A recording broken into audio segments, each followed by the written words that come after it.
Okay, well, welcome for this to this webinar this morning. And this is one of the regular webinars we do, where in a local area we look at what people are doing to make a difference. And we've done many of these webinars, and they're always very interesting because there is a lot of activity going on in any locality, and the one we live in Enfield particularly so. And we're going to interview today Hamida Ali, who is from the Enfield Children and Young Person Services, which is a sort of umbrella organisation, and she'll explain what that means and what it does in a minute. So if you're watching this as we stream it and you want to put comments in under the stream on the Facebook site, please do so, and then we'll try and pick those up and answer those later. Anyhow, Hamida, welcome to this interview, and I'm really pleased you did it. And I know this is the first time you've done a webinar, and you'll get to like them. I'm sure they're great. Anyhow, tell us a little about yourself first and how you got involved in the work that you do. Okay, so I'm Hamida and I work for ECYPS. We're not Enfield no more, we're work cross-borough, so we do work in Haringey as well as Waltham Forest. So, and that's just due to funding cuts. But myself, I got involved in voluntary work about 20 years ago, and I've been with ECYPS for the last 18 years. And I think it's just that I'm so passionate about the community. I love volunteering. I love working with children and young people, and that's the main reason I do it. So, what made you work for ECYPS, and can you tell us a little briefly, because we'll go through it in more detail as we talk, what it does? So ECYPS was established in 2002 as an independent charity, and our role is to strengthen the third sector children's services to provide better quality of life for children, young people and families. So I was there right from the beginning, myself and Claire Whetstone, and we had a management committee. We started in 2002 in Unit 9 at Claverings Industrial Estate. Now we're based at the Arc, and we do work with anyone out there who's working with children and young people and families. But are you essentially an umbrella organisation which encompasses all the groups that work with children and young people? Yes, so we work with anyone who's working with children and young people. So that includes preschools, after school clubs, drama groups, anyone working in mental health. We work with schools as well, the cadets, anyone who wants to work with children and young people, we work with them, yeah. I gather there's something like 600 organisations in Enfield working with children and young people, and that's a huge number. It really surprised me when I saw it.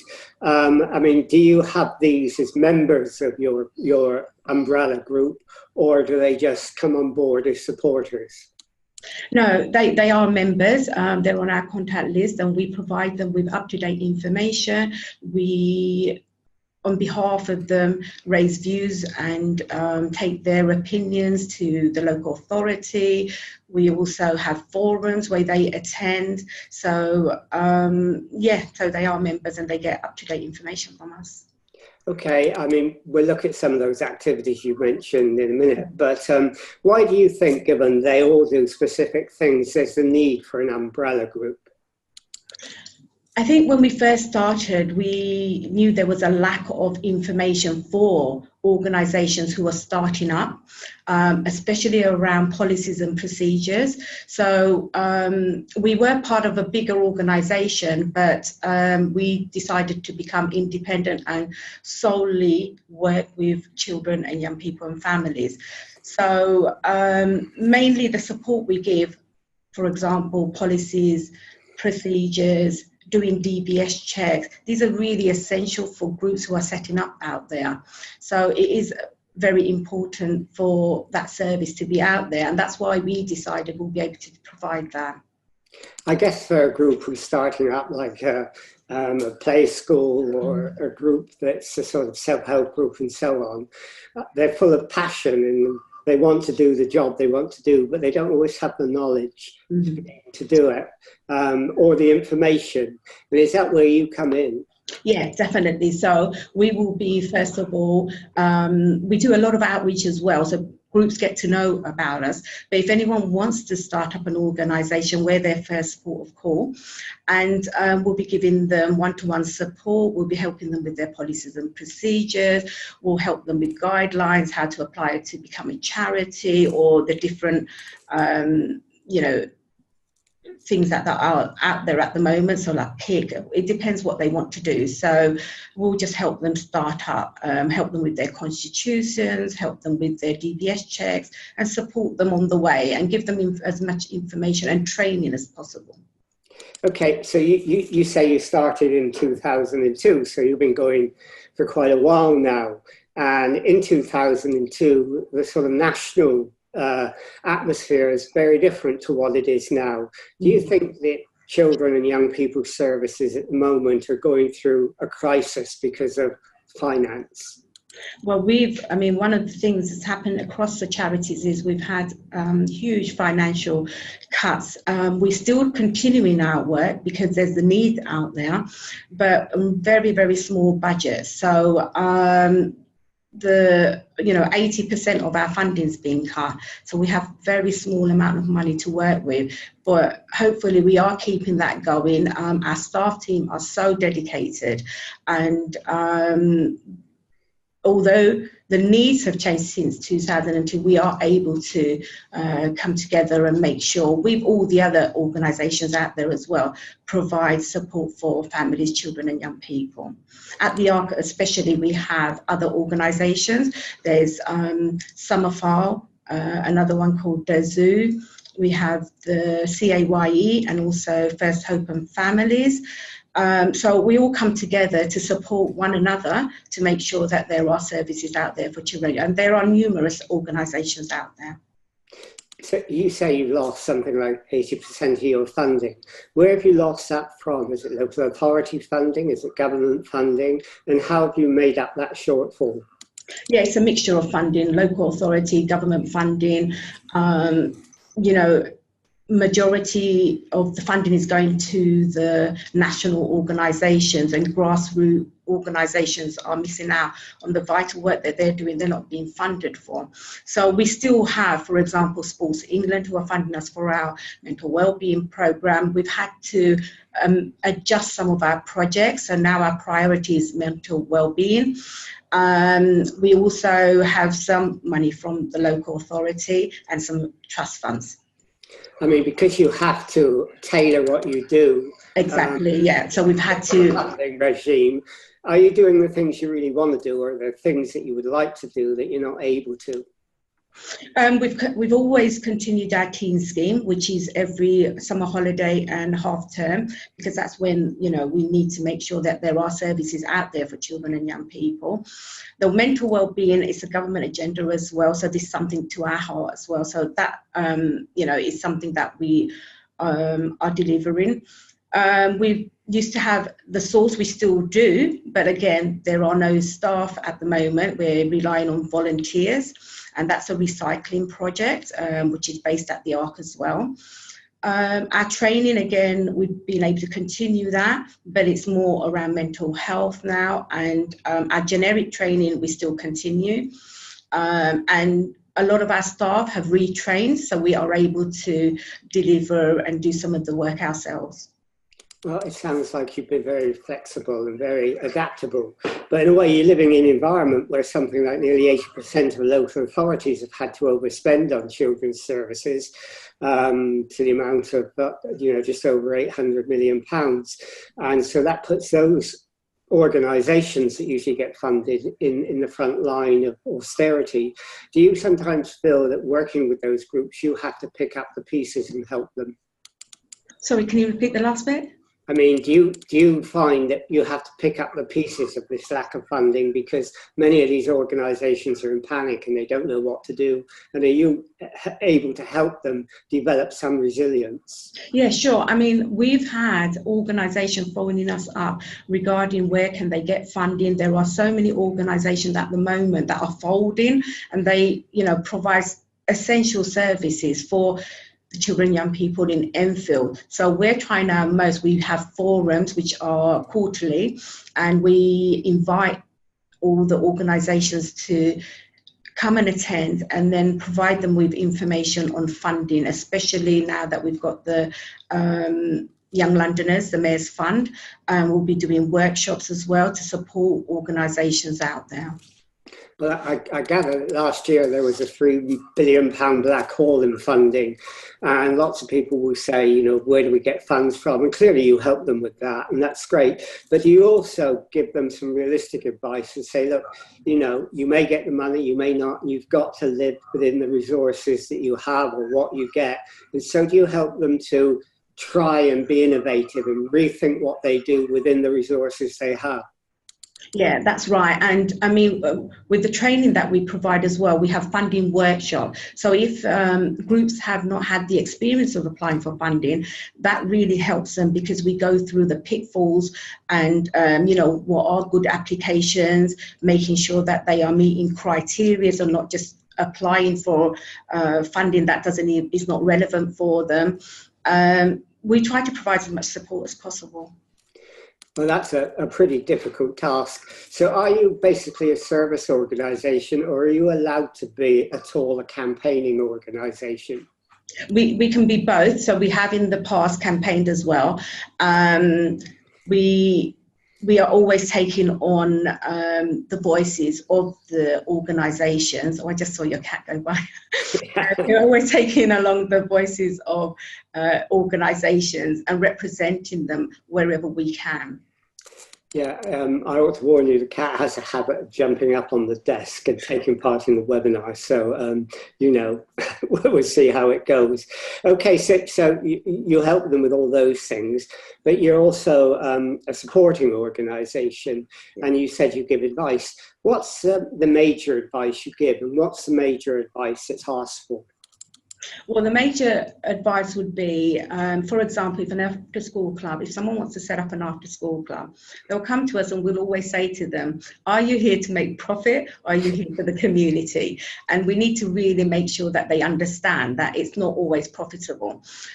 We go for the main work that we do when we give advice is policies and procedures. So that's safeguarding, training around safeguarding, volunteers and staff having their disclosure checks done. We provide that here. We also, if they were looking for venues, so we help them look for venues as well. There are a lot of community halls in Enfield, so we are able to signpost them. And one of the other things we do is try to get organisations to look at what's out there already. So for them to do their research properly and not to duplicate. And if there's something they've got strengths, then to come together with another organisation to work, you know, collaboratively. Okay, so you mentioned then, and you mentioned previously, that you have volunteers as well. What work do the volunteers do? What's the contribution they make? So we have volunteers that work on our teen scheme, which is the summer and holiday and half-term project. We also have volunteers in the source, which is the recycling project, and that's reusing materials for arts and craft projects. So preschools or any charities, they can come in, and we have so much resources in there, from cardboards to carpets, materials. So we have volunteers in there who are making sure that everything is stacked properly, the resources that are coming in, they're making sure that people know about that. We also have a soft play centre at the ARC, and we have a supervisor, but also we rely on volunteers to run that, which is every Wednesday and Thursday.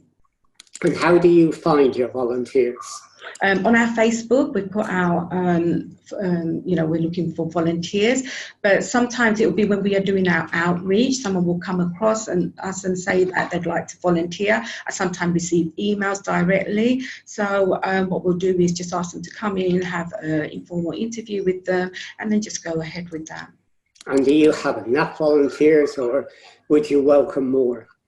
We're always looking for volunteers. We've got a community help point scheme at the moment, which is started back in 2006, and due to, again, funding cuts, it's been really difficult to do the outreach. So we've got now a new member of staff, Daniel, who does most of the outreach, and it's the project is a safe haven for children and young people who are travelling across Enfield, and we're trying to get businesses on board. We've got libraries, we've got leisure centres, local businesses on board, but we're always looking for more. So if there are any businesses out there and they would like to come onto that community help point scheme, just contact us via our Facebook and Twitter. That'd be great, because we're always looking for volunteers.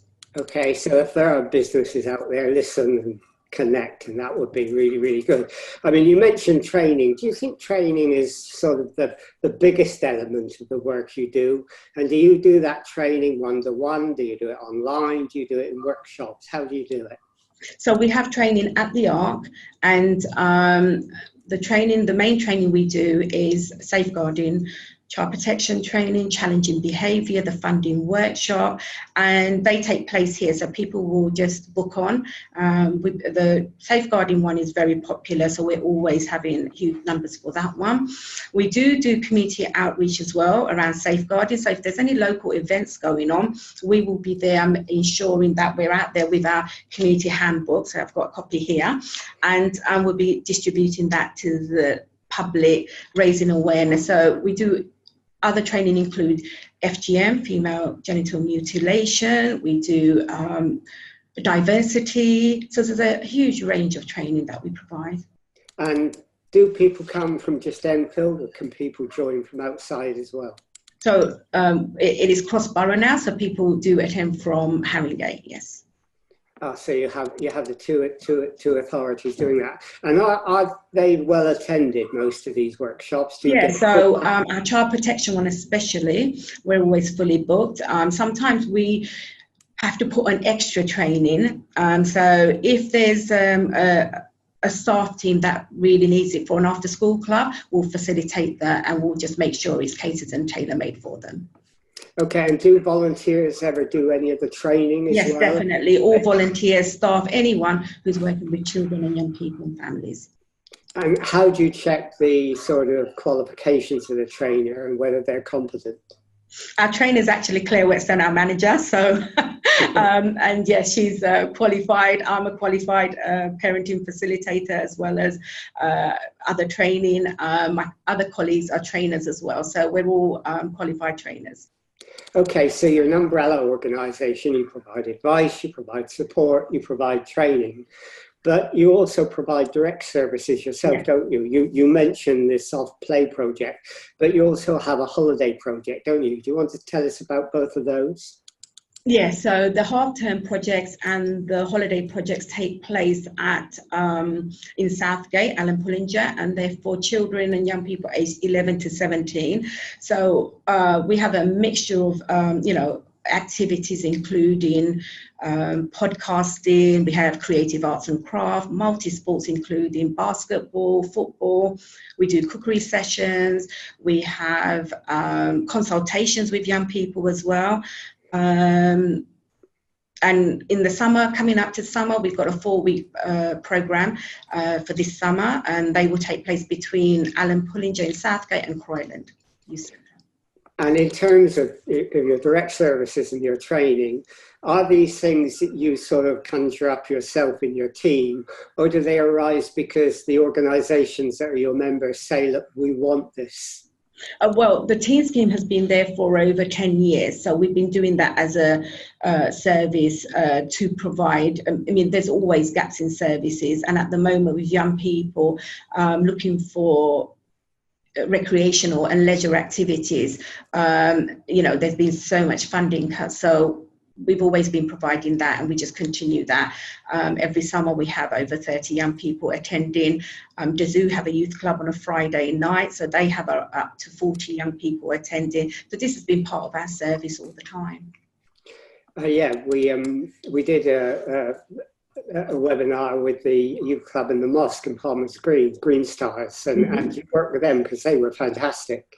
Yeah, so I volunteer with them as well, and Oh, I you volunteer at other volunteer. projects besides my work. I think I volunteer more hours than I really have, but yes. Yeah, it sounds like you've got no time for yourself at all, which is, really, really amazing. You also, do support groups for parents, don't you? I mean, not just volunteers, not just people who run services, but parents as well. Why do you think there's a need to do that, and how do you do that? Well, we've been working with different community organisations. We've delivered parenting programs, strengthening families and strengthening communities for the last 10 years.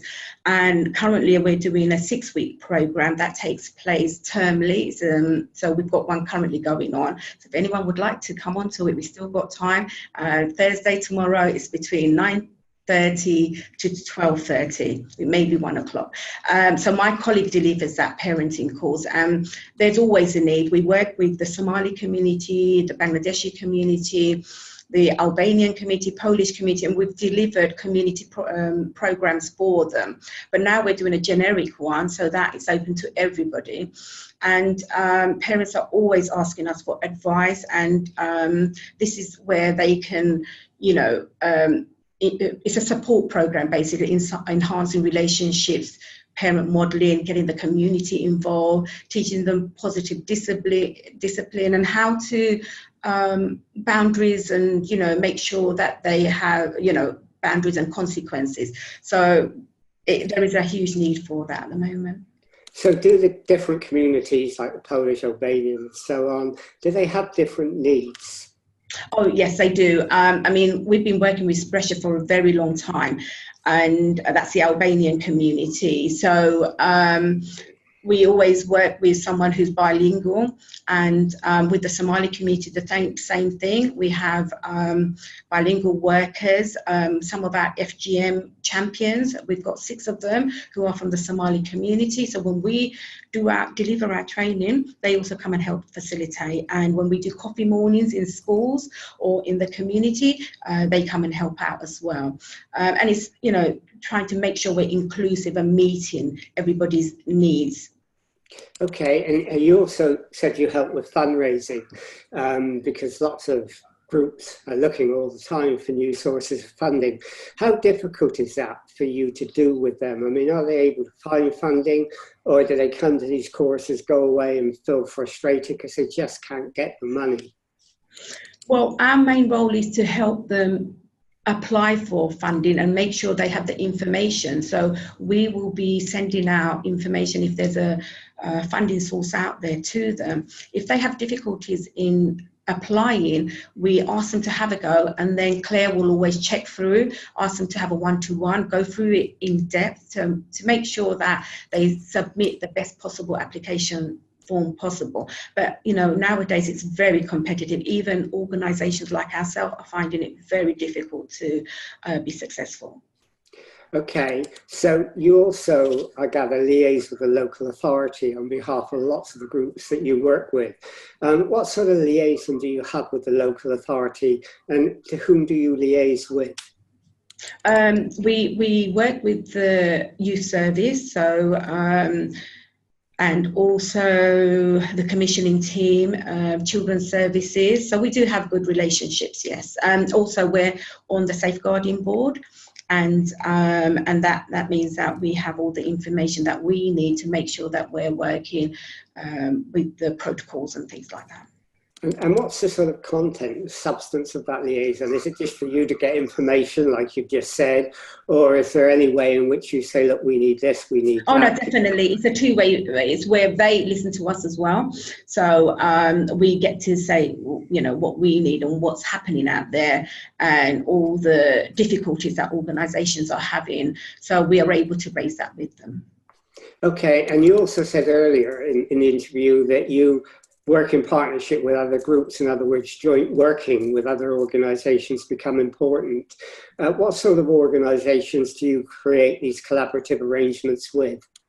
So we're working with Face Front Inclusive Theatre, We're working with Summerfile as well. So when we're doing outreach, we're working together to make sure we're meeting the needs of the Somali community.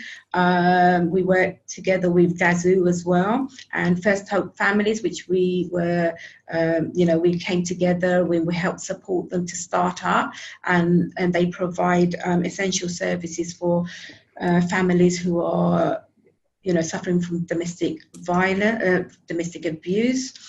There's so many projects that we've done together.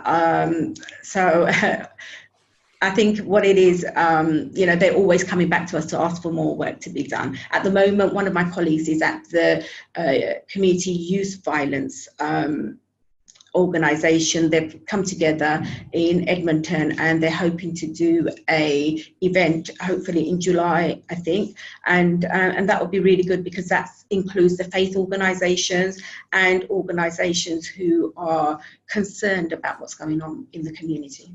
So you do get involved in the knife crime issue, do you? Anything that is preventative measures, that's where our main work is. So we're always doing things that are preventative. Our mental well-being is our main priority now. So we're going into schools, delivering 6-week programs. That's my colleague Montel Douglas. And we're raising self-esteem, confidence, how to resolve conflict. We did 2 events on Mindkind, and they were held at Millfield Theatre. We were able to deliver activities for young people around physical fitness, promotion of healthy eating, mindfulness, and using creative art in a therapeutic way. So I think it's always been preventative work for us. We make sure that you're not there when things go wrong, you're there from right at the beginning. And that's why the parenting, the training that we deliver, the teen scheme, it all comes together. So it's about early intervention. You also work with the Youth Parliament, don't you?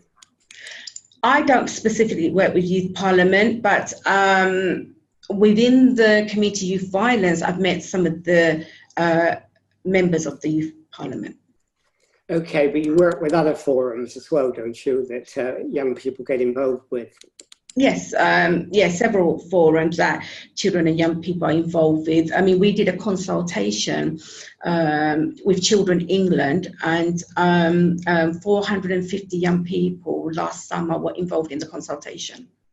Okay, well, that sounds quite a number of people. So you do the training and advice and all the things you told us about, but you run events as well, don't you? I noticed that you had a speed dating event. Now, that's intriguing. Do you want to tell us about it? So basically, part of our forum, we wanted to introduce a different way. So it's not just about organisation attending and listening to speakers. It was so that they can really get, support and information. And the speed dating is basically on the forums. The guests who are invited, they get to have their own table, and the organisations have about 5-10 minutes with them, and then they just swap around, so they make sure that they have extra time with them. Okay, so it's not that you're trying to marry everyone off. No, it's just no. I knew it was that. Okay, so I mean, how do you see your future developing, and how would you like it to develop? I think since our focus has changed to mental well-being, I think now delivering in schools, local communities, raising mental health, providing more physical activities. So we do exercise sessions, and we deliver here at the Arc Pilates. We do aerobics, and also gym sessions. So we're looking at more of, I think, holistic approach and the whole family. So it's not just the children, young people, it's their families as well. Okay, so that's quite interesting that you're moving into a family-orientated approach, which is really good. Okay, so if anybody wanted to find out more about what you do, if they wanted to volunteer to help you, if they wanted to contact you, how would they go about it?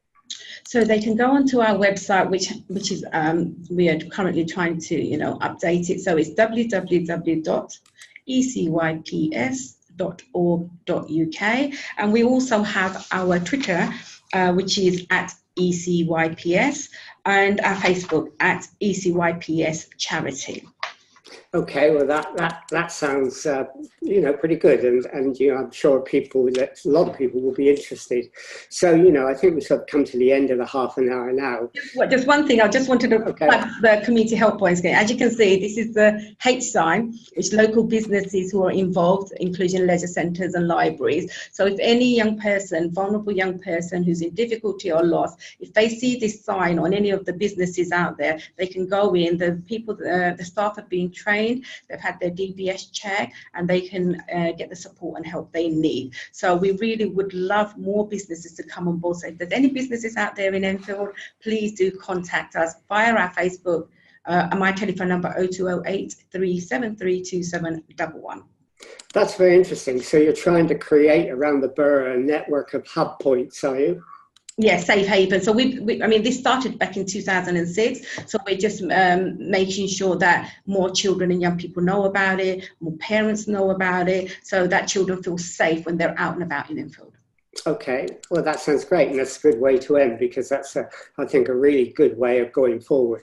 Okay, Hamida, thank you for doing this, and I'm sure a lot of people will be interested in this, and will, I hope, help you out in areas that you need the help.